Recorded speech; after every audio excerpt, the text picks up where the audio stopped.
Alright, this is a quick video just showing you what different types of brush can do and how to use your brush when painting with watercolors.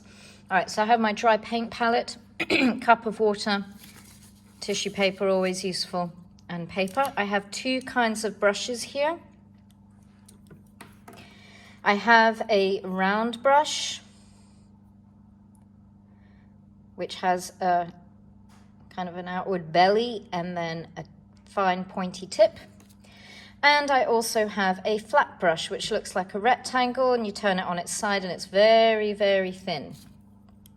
Okay, so two different kinds. Flat brushes and round brushes are both great. They come in a range of sizes, and I'm just going to show you today what you can do with them and also what not to do with your brushes. Okay, so we'll start with the round brush. The round brush is very versatile. I'm just going to use some blue here. And when you're painting, it's useful to have a piece of paper, a spare piece of paper next to your actual painting paper, so you can do little practice lines and things like that. Okay, so with the round brush, I'm actually going to zoom in a bit so you guys can see better. Okay, so if I rest my wrist on the paper to get more control, I'm holding the brush very close down to the point so I have more control, and I'm going to use it at an angle, and I'm just going to lightly touch the tip and drag it down. So you can see I can get quite a thin line. Now, if I press a bit harder, I'll get a thicker line. Now, you don't obviously have to do straight lines always. You can do curvy lines, okay? When you press down, you just get these really nice thick lines, all right? So the round brush is very versatile. The flat brush is also versatile. Okay, flat brushes are great if you have a large flat brush and you need to cover a large area of color, all right? And by using it like this with the wide end, and I drag it across, you can see I can get a lot of paint on my paper really, really fast. Okay. However, the beauty of the flat brushes is that if you want to make straight lines, this is actually probably the better option. Okay. Why? Because it's already a straight edge. So by turning the brush on its side, I'm actually now going to angle. Instead of using it like this, if I do that, I'm going to get quite a big flat area. But if I tilt the brush vertically, I can get thin lines. Okay, so it doesn't matter what kind of brush you have, both of them can get thick lines and thin lines. Okay, and you choose whichever one you feel comfortable with. Now, a couple of don'ts. All right, you need to look after your brushes.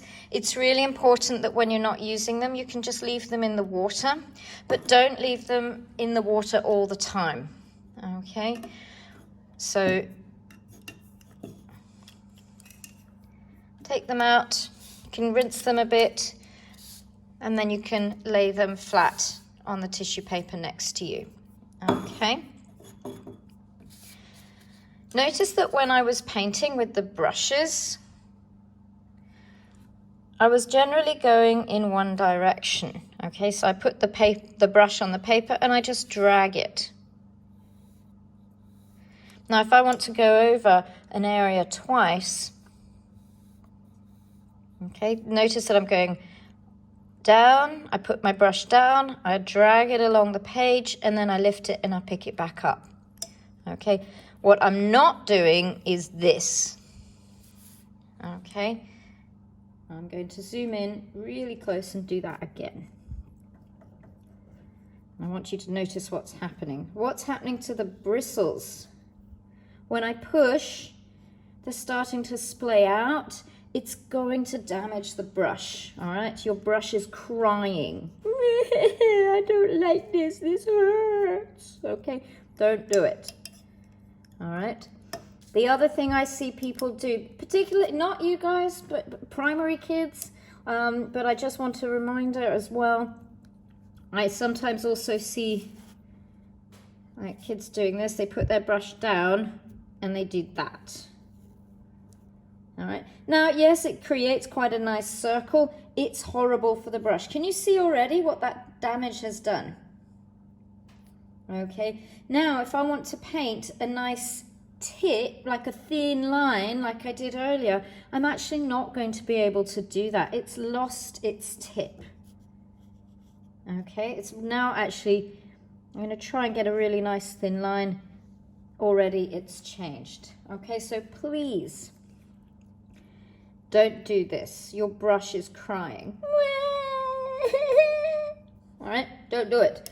Be nice to your brushes, all right? So at the end of your painting, all right, you're going to rinse your brushes in some nice clean water. All right.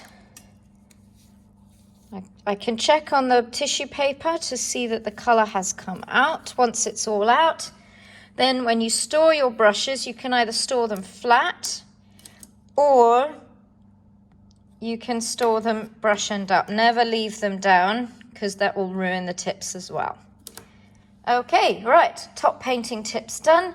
I look forward to seeing your paintings.